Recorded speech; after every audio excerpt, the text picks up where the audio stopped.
Hello everyone and welcome back to another DINKUM video. So do you want to make your farming experience more efficient in DINKUM? And do you also want to be able to finally complete the museum and catch all the fish and bugs required? Well, in this video I'm going to show you 3 key items that you want to get to be able to complete these tasks. If you do like the video and find it helpful, make sure you smash that like button. If you have any questions at all, make sure you drop a comment down below. I'll do my best to answer your questions. And make sure you hit that subscribe button as well so you don't miss any more DINKUM content. So without further ado, let's get straight into the video. So we're going to start off with going through the plant book. The plant book will make your farming experience in DINKUM more efficient and more enjoyable. Once you have this book, there'll be no more guesswork on when your crops are ready. So once you have acquired the book and you have it in your toolbar, if you left click or hold the action button while you're hovering over a crop, it will tell you the status of growth and whether it is ready to be harvested or not. As you can see here, all of my wheat here is ready to be harvested. Now the added bonus about this book is it doesn't just work on crops, it also works on your bushes and your trees. So as you can see here on my banana trees and my wattle bushes, they're all ready to be harvested. And as you can see here, when I harvest a banana off this tree here, it now tells me how long I have until the next set of bananas are ready to harvest. So this book is really handy when it comes to farming, as there'll be no more guesswork. Now to acquire this book, first you will have to have Rain as a permanent resident in your town. Once she is a permanent resident in your town, you have to get her friendship level to at least 2 stars. Once you have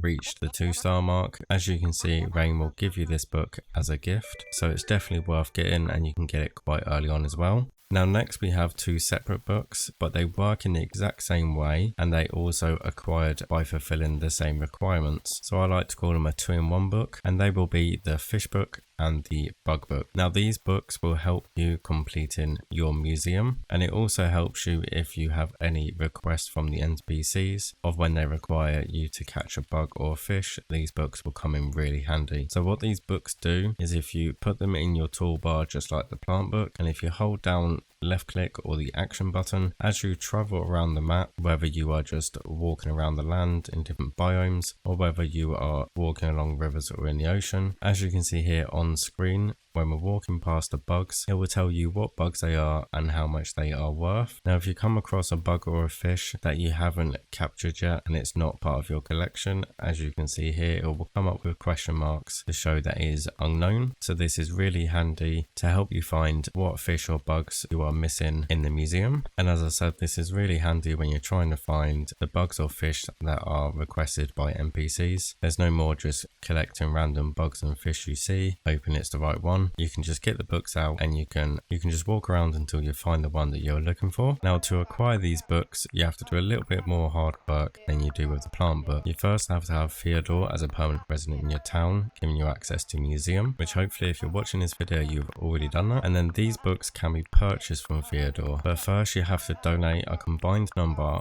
of 45 fish and bugs. Now unfortunately this doesn't include the critters that can be found on the riverbeds and the ocean beds. Now this can be a challenging task, but it can be done pretty quickly and pretty easily. All I recommend you do is just spend a couple of days just going around catching all the bugs you see, spend another day fishing. Now once the requirements have been met, as you can see, either a bug or a fish book will now appear on the shelf opposite the camera behind Theodore. Now the bug book is for sale for 98,000 dinks, and the fish book will be for sale for 118,000. Now as you'll probably notice, there's only 1 book will be available, but you don't need to worry, there are 2 books for sale, because when you've purchased the first one, when it comes to the next day, the other one will be available for you to buy. Now these books are a little bit more expensive. When you get to a point in the game where you are looking to get these books, things shouldn't be too much of an issue. So I do recommend it's definitely worth getting these. It will just make completing NPC tasks and completing your museum so much more easier. So there we are everyone, that concludes the short video. Now if you did like the video and found it helpful, make sure you hit that like button. If you have any questions at all, make sure you drop a comment down below and I will do my best to answer them as best I can. And make sure you hit that subscribe button so you won't miss any more DINKUM content. Thank you all for watching and I will see you in the next one.